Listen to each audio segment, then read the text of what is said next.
Welcome back to my channel, it's Magic Maddie. Today we're going to be making this nice little landscape painting. If you like it, be sure to like, comment, subscribe, and share with your friends.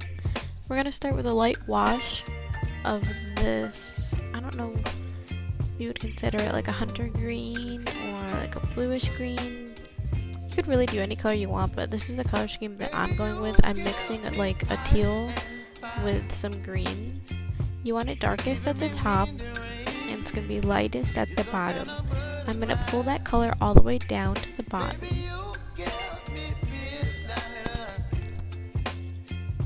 And then I'm going to throw some table salt on it, because when it dries, it's going to give it a nice little effect. To start our mountain range, this is going to be the lightest, so it kind of blends in with the sky. You don't want it super opaque.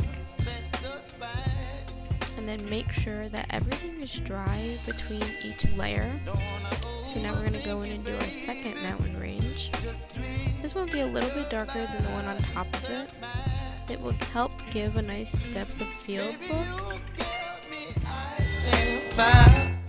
Now I'm just darkening up this range a little bit. And we're going to pull this color down a little bit. This is going to be the base for the next mountain range, which is going to be darker than the one on top of it, as you suspected. And I'm going to just blend all that color together and pull that all the way down to the bottom, because we're going to have one more range on top of this, and that one is going to be the darkest. Again, just darkening this up a little bit. It could have stayed the way it was, but I'm just making it to my liking, and when you try to recreate this, just do it however you want. They don't have to look a certain way. I really should have used my bigger brush to fill in this space, and as I watch it back, I cringe a little bit, but it's alright. The job's still got done.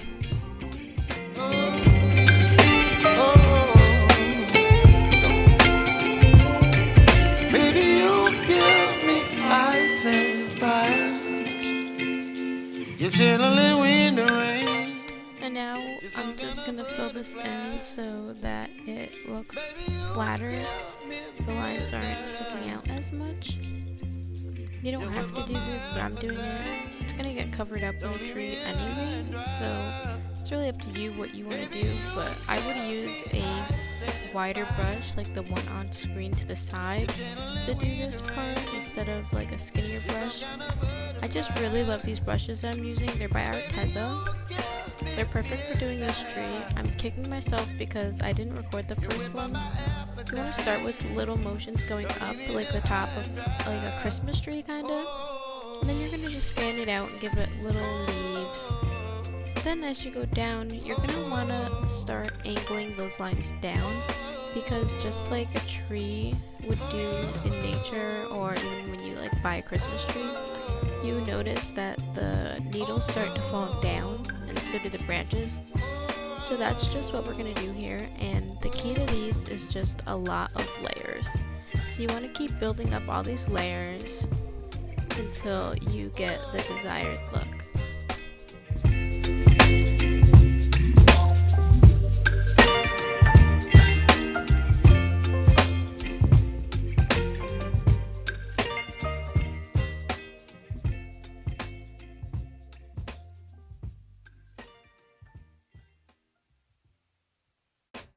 And you just want to continue to fill that in. Feel free to start using like the side of your brush so you get wider strokes.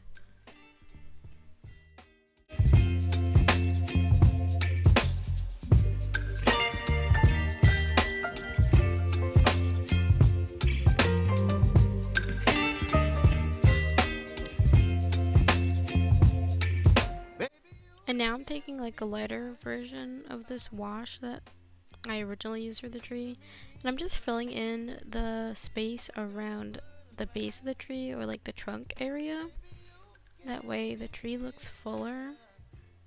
And then I'm just going to add little spikes, little pine needles to the branches on the bottom and wherever I see fit.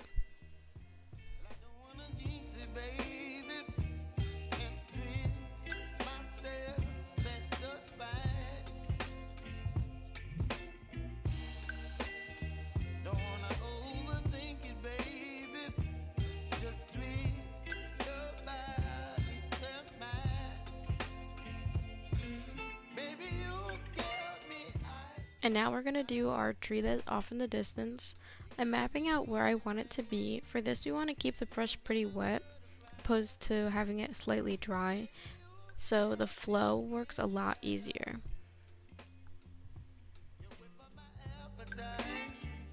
You just want to kind of go back and forth with like the side of your brush.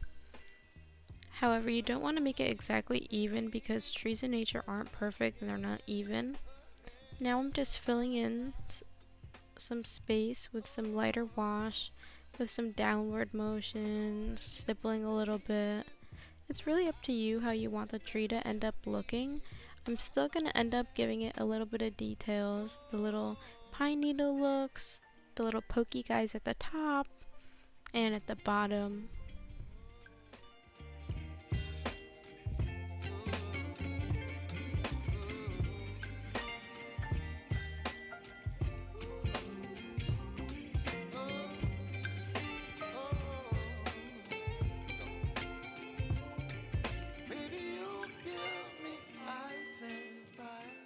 Now I'm going to do some bird shapes. My brush was way too wet when I did this, so it came out as a blob, and I ended up fixing it.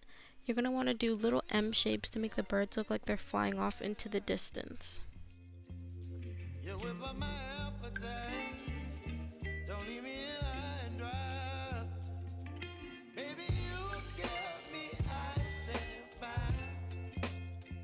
And that concludes our tutorial. If you end up trying this, be sure to tag me on Instagram at magicxmaddie. Well, thanks for watching. Come back for more.